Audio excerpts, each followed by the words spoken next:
One I've heard you talk about many times before is adaptive reuse. Beyond converting old office buildings, there's all kinds of structures that we have that we're talking about. I know you've been really involved in a lot of those projects. Yeah, we've done some really exciting office to residential conversions where we've been involved in getting those through the permitting process.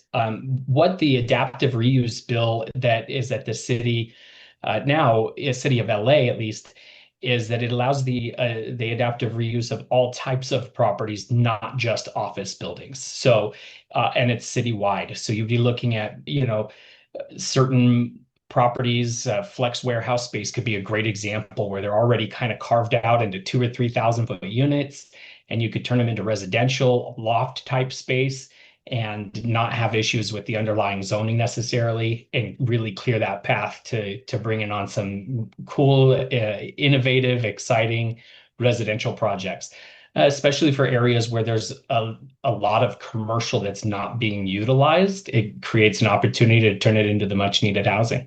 It actually makes that commercial that isn't adaptive more valuable because there's actual residents nearby. Because now you have a consumer base nearby. Yeah. Exactly right. Yeah, so we like that one a lot, and excited to see the way that people are going to roll that out.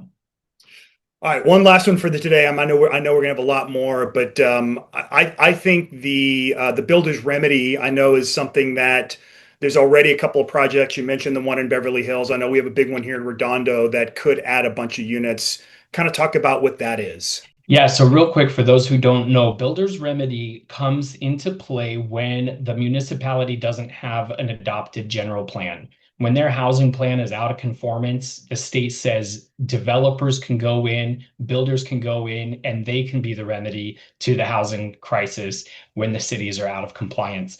So it only plays when those municipalities are out of compliance. There's a handful of them we'll go through in more detail at the meeting, but those are places where you can go in and say, zoning notwithstanding, we can create what is right for that parcel. We can put all the rules and regulations aside and design the remedy that's most appropriate for that site. And the cities are more or less tied because they have not done the work that they have to do to meet their regional housing needs.